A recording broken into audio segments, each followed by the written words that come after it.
pa ako kinakabahan.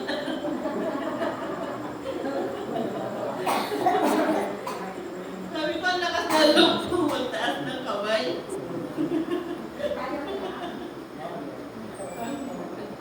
Pagkaman narito na po, gagawin ko ang aking makakaya. Ito tayo po'y manalangin. Aming Ama, aming Diyos, salamat po sa bawat isa na narito. Salamat po, Panginoon, sa pagkakataon ito na bigyan ko ng pagkakataon na may hayang po ang iyong salita. Tunay nga po napakabuti yung Panginoon. Patuloy Diyos, nasamahan mo ako, Panginoon. Tago mo po ako, Panginoon, sa iyong likuran. Ikaw po ang salita, Panginoon. In Jesus' name, Amen. Ang ating pong tema ngayon ay The Compassion of Christmas. Ito po ay matatagpuan sa John 3, verse 15 to 17. Aking pong babasahin. Sabi po doon sa verse 15, upang ang sino mang sumampalataya sa Kanya ay magkaroon ng buhay na walang hanggan. Verse 16, sapagkat gayon na lamang ang pag-ibig ng Diyos sa sangkatauhan, kaya ibinigay niya ang Kanyang kaisa-isang anak, upang ang sino mang sumampalataya sa Kanya ay hindi mapahamak, kundi magkaroon ng buhay na walang hanggan. Verse 17, sinugo ng Diyos ang Kanyang anak, hindi upang patulan ng parusa ang sanlibutan, kundi upang iligtas ito sa pamamagitan niya. Sabi po doon sa verse 16, sapagkat gayon na lamang ang pag-ibig ng Diyos sa sangkatauhan, kaya ibinigay niya ang Kanyang kaisa-isang anak, upang ang sino mang lumapit sa Kanya, tayo sa Ama sa pamamagitan ni Jesus, upang tanggapin ang regalong kagandahang loob ng Diyos sa atin. Ano po yung regalo na yun? Di po ba ang buhay na walang hanggan? Kung buong puso natin tayong susunod at maglilingkod sa ating Diyos, yun po ang ating matatanggap, buhay na walang hanggan. Yun po ang regalo na ating magandang natanggap sa ating buhay ni Jehovah. At kung tayo buong pusong susunod at maglilingkod sa ating Diyos, kaya isinugo ng Diyos ang Kanyang anak upang tayo ay maligtas. Sino po ang maliligtas? Ang totoong nanampalataya at susunod sa ating Diyos. Ang aklat ng Juan ay bahagi ng pag-uusap ng Panginoon, sina Jesus at Nicodemo. Isang pagsinyo sa aklat lamang ng Juan na babanggit. Sabi po doon sa John 3, 1 to 21, sabi po doon si Jesus at si Nicodemo. Sabi rin po sa John 7, 45 to 52, sinasabi po, ang tema po doon ay di paniniwala ng mga pinuno. Tapos sa John 19, verse 38 to 42, ang paglilibing kay Jesus. Sabi po doon sa John 3, 1 hanggang 21, sinasabi ko sa inyo, maliban man na ipanganak na muli ang isang tao, hindi siya pagkaharian ng Diyos. Di ho ba? Kung tinanggap natin ng Diyos, dapat tayo ipanganak muli sa Espiritu upang lubos po tayo makakilala sa Diyos. Sabi naman po dun sa John 7:45, verse hanggang 52, ang di paniniwala ng mga pinuno ay maging ang mga Parisiyo ay hindi naniniwala kay Jesus, di ho ba? Maging ang mga Parisiyo ay hindi po bukal sa kanilang kalooban ang kanilang paniniwala. Hindi totoo po ang kanilang paglilingkod. Bilang katulad po natin, tayo ay Kristiyano na, pero makikita po natin sa iba na hindi po totoo ang kanilang paglilingkod sa Diyos. Masabi lang po na Kristiyano po sila, pero wala po sa kanilang puso ang totoong paglilingkod at pananampalataya sa Diyos. At sabi naman po doon sa John 19:38-42, ang paglibing kay Jesus. At sa pagkamatay at muli pagkabuhay ni Jesus, yung mga taong naniwala at sumampalataya sa Kanya ang siyang maliligtas. Yun po ang katuparan at pangako ng Diyos sa bawat isa sa atin. Ang totoo pong sumampalataya at nagpingkod po sa Kanya. Sabi po doon sa may what are the comparing reason as to why God Father loved humanity so much. Number 1 po, human are the imago Dei. Sapagkat ganyan lamang ang pag-ibig ng Diyos sa sangkatauhan. Di po ba? Binigay po ng Diyos ang kanyang kaisa-isang anak upang sinumang sumampalataya sa Kanya ay hindi mapapahamak kundi magkaroon ng buhay na walang hanggan. Yun po ang magandang regalo po na matatanggap natin sa piling ng Diyos, ang buhay na walang hanggan. Isang magandang regalo po yun na mararanasan ng bawat isa sa atin kung totoo po ang kanilang pagtanggap sa ating Diyos. At may kasama po itong kalakip na pagsunod po. Kapag binalikan natin ang unang kabanata sa Aklat ng Genesis, sa talatang 26 to 27, na kung saan ganito ang nakasaad. Pagkatapos sinabi ng Diyos, ngayon likhain natin ang tao ayon sa ating larawan, ayon sa ating wangis. Sila ang mamamahala sa mga isda, sa mga ibon, sa hipapawid, at sa lahat ng hayop, maging maamo o mailap, malaki o maliit. Nilalangan ng Diyos ang tao ayon sa kanyang larawan. Sila kanyang nilalang na isang lalaki at isang babae. Makikita po natin dito kung gaano po tayo ka-espesyal sa paningin ng Diyos, di mo ba? Nilalang po niya tayo, kawangis po niya. Isa pong magandang gamit na po yun na tayo nilikha ng Diyos na kawangis niya. Di ba lamang sa tagpong ito, makukumbinsin lang tayo na inlove ang Diyos sa atin. Hindi lamang po yun.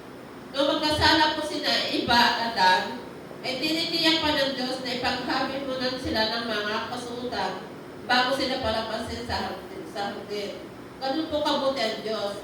Kahit magkasala po sila Eva at Adan, binigyan pa rin po niya ng kasuutan po ito bago sila lumabas sa hardin.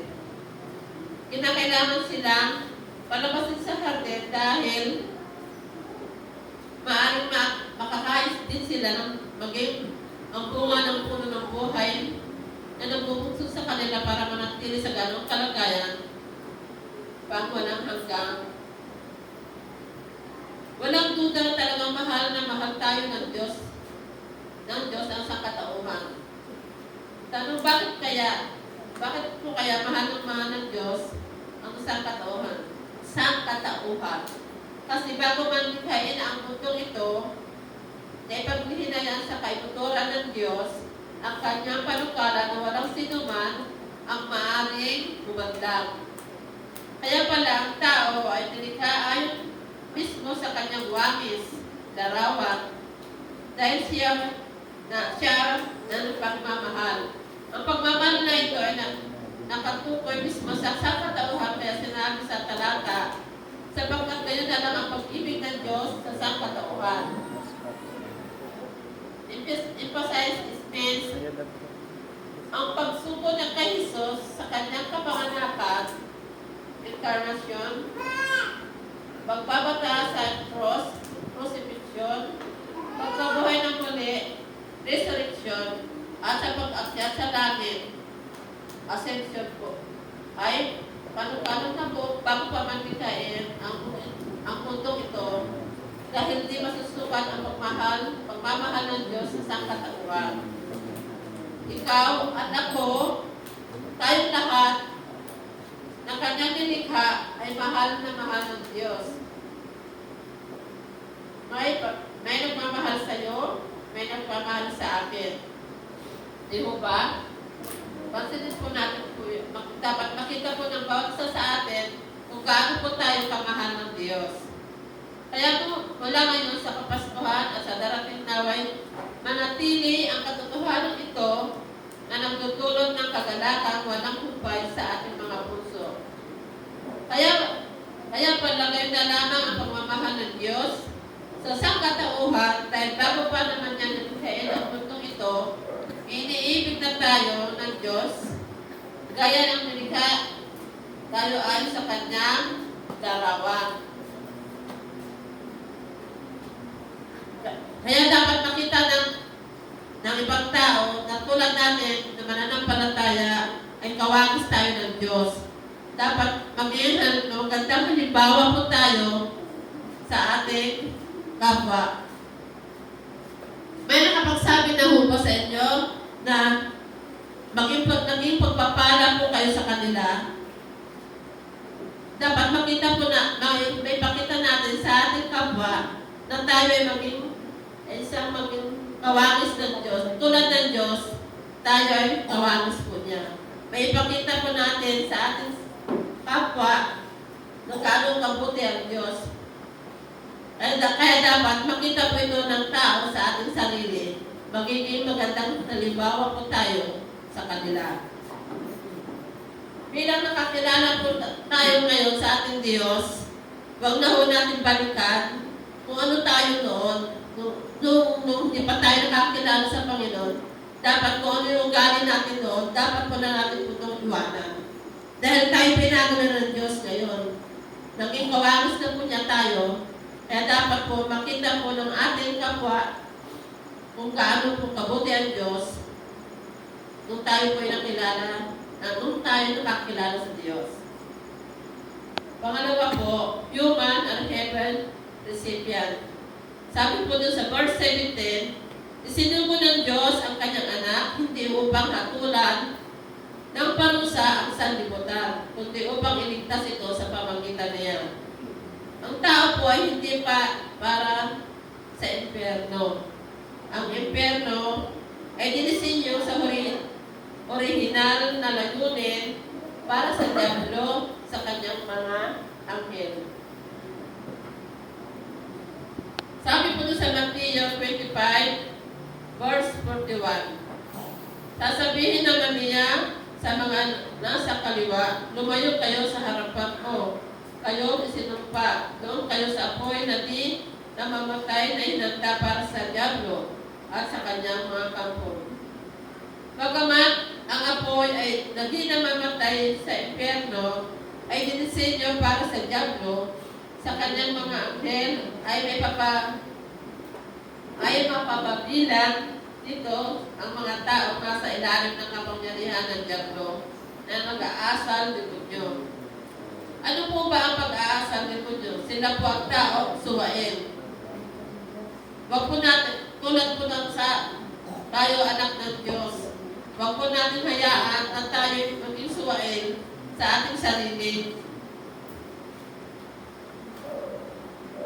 Sino pa na ayaw magpailalim sa mabuting balita ni Kristo, ganito po ang nakasaad sa Roma 1 verse 18.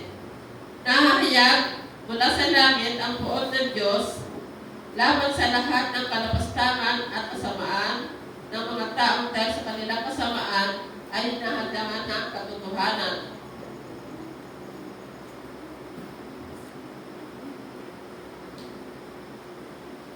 Una, ang salitang katotohanan nakasaad sa huling bahagi ng talata ay mismo tumutukoy na papalik sa tumutukoy sa mabuting balita ni Kristo na ayon kay Pablo, ito ay kapangyarihan ng Diyos para sa kaligtasan ng bawat taong sumampalataya.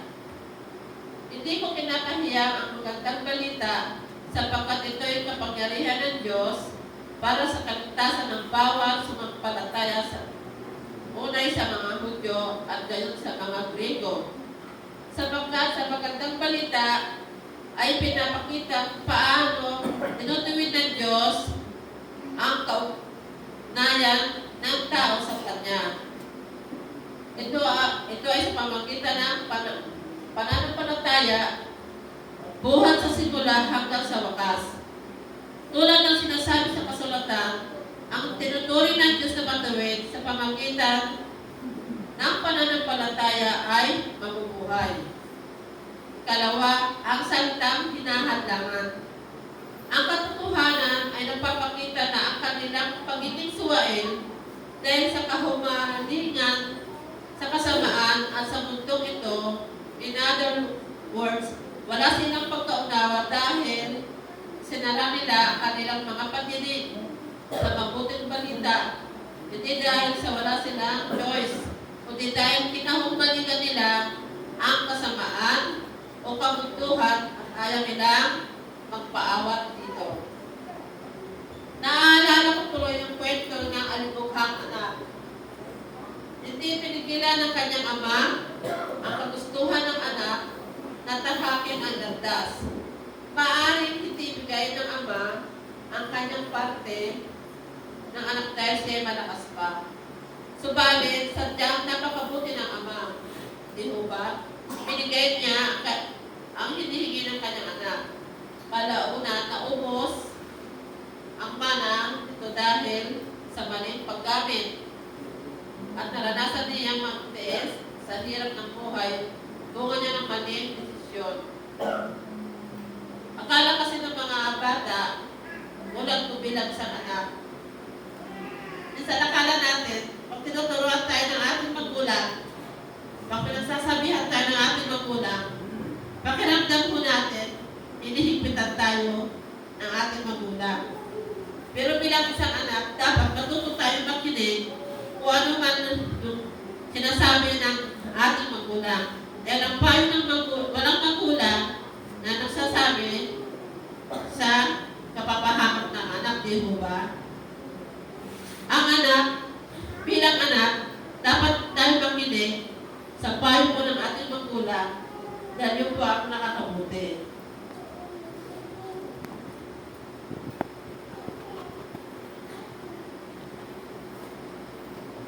Wala sa kwentong ito, dapat narinig ng lahat. Maaari palang mag-isip ang katotohanan ang isang makasalanan upang magbalik loob sa ama. Di ba ang anak po doon sa alibughang anak, buong puso siyang tinanggap ng kanyang ama. Ano man ang pagkasala ng anak, buong puso pa rin siyang tinanggap ng kanyang ama. Ganun din po tayo, pag tayo buong puso magbalik loob sa ating Diyos, kung puso tayong babalik, kung tayo'y nakakaranas ng panghihina, nakakaranas tayo ng kung ano mang pagsubok, wag naman po tayong lalayo sa Diyos. Bagos, lalo tayo lumapit sa Diyos, kung ano mang pagsubok ang darating sa ating buhay, wag po tayong lalayo sa Diyos. Ang Diyos po natin hindi nagpaparusa sa mga taong masunurin sa kanyang kalooban. Di ho ba?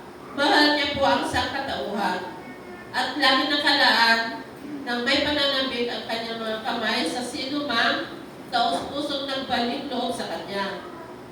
Kapatid, kaibigan, at maging sino ka man, gaano mang kadami at kalaki ang mga nagawa mong pagkakasala, hindi ka tatakihan ng Diyos.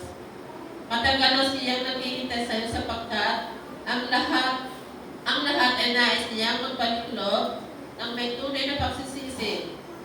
Sabi po sa Pedro, 2 Pedro, chapter 3, verse 9. Ang Panginoon na hindi nagpapabaya sa kanyang pangako, gaya ng inakaala ng ilan.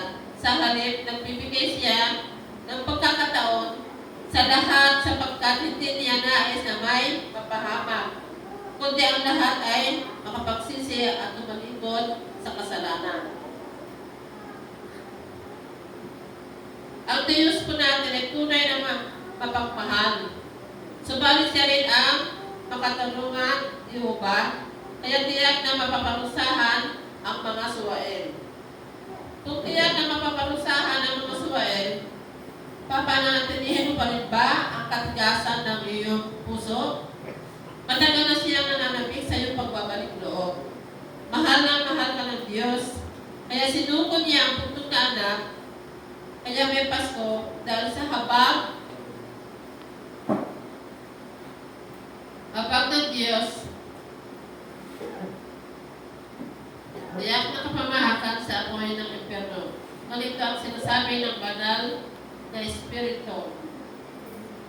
Kaya tulad ng sinabi ng Espiritu Santo, kapag gayon ang tinig ng Diyos ay marinig ninyo, huwag patigasin ang iyong mga puso. Tulad ng ipagset ang iyong mga ninuno doon sa ilan nang subukan nila ako. Ako ay tinugsunod, ay sinubok ng iyong mga magulang, pagkamat nakita nila ang mga ginagawa ko sa loob ng 40 taon. Kaya napuutan ko sa kanila at sinabi ko, lagi silang lumalayo sa akin. Ang mga utos ko'y nilang sundin. At sa galit ko, ay sinumpang hindi nila kakamtin ang kapahingahan sa aking pinangakong lupain. Ngayon narinig mo na ang katotohanan, pagmamatigas ka pa rin ba? Pagbalik loob na tayo sa Diyos na walang ibang inanais, kundi makapili ka sa pagpasawalang hanggan. Nasagot po natin ang ating pagmumukha. Bakit gayon na lamang ang pagmamahal ng Diyos sa sangkatauhan? Dahil mula sa